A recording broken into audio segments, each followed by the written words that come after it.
Hi, it's Alaska Granny. We know we should have all kinds of variety in our food storage. You want to make sure that you have plenty of open and eat foods along with your rice and beans so that you can make easy meals.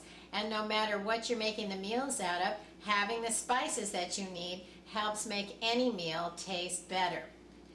My strategy for adding spices to my prepper pantry is to use the small size bottles. You can certainly find gigantic containers of spices, but once you open it, that's when the scent and the aroma begins to dissipate and they begin to dry out. I pulled out my Italian seasoning mix, and I noticed on the top of the spices in the jar, there were these black lumpy things only on the top that I never had noticed before. So I scooped them out to examine them closely, and I thought, I don't know, do they look like little beetles? One of them is shaped like a poop, like a mouse poop.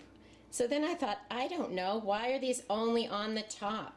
Have you ever discovered things like this in your spices? But if you have the small containers, you can open one at a time, and every time you open one, it's still going to be fresh. They're still going to be good even if they're long past their date, but what happens is that some of the aromas dissipate. The flavoring is still in there, it's just not as strong.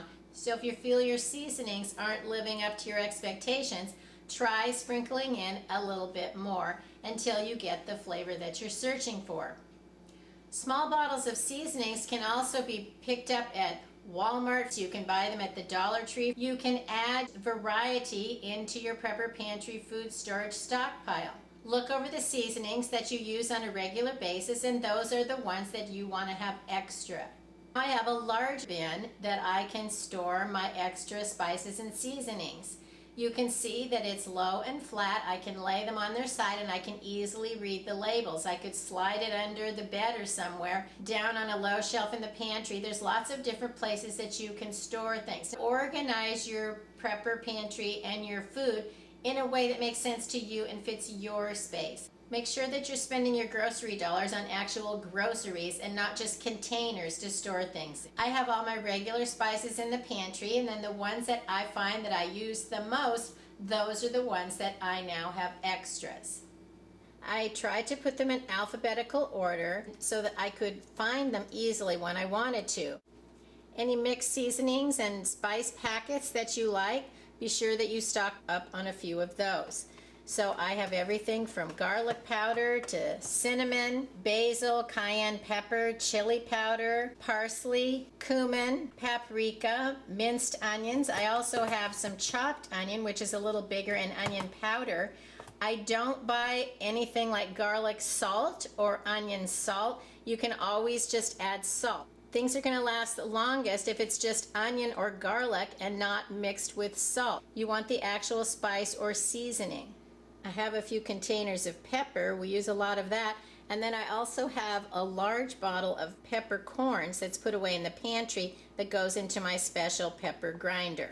You can find chicken and beef broth or bouillon. They come in powders or in cubes. Look for the format you prefer and add some extras of those into your spice and seasoning storage.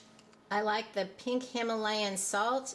I have buckets of iodized salt, and then packages of pickling and canning salt. This is basically just for cooking. I like to keep some of this in with my spices and seasonings.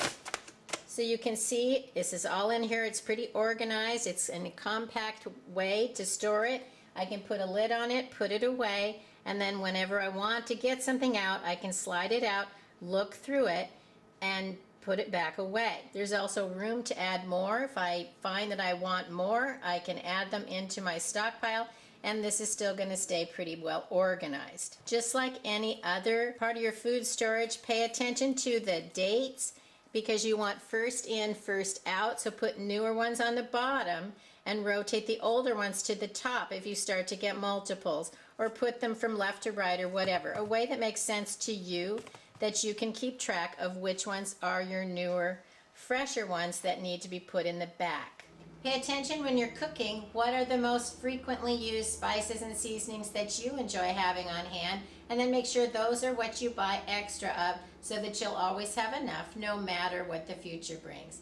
prices are going up, things are becoming harder to find, but if we prepare ahead of time, we'll be able to make the best of whatever the future brings our way. If you liked my video, I hope you'll share it with someone else you think might enjoy it. Please subscribe to the Alaska Granny channel.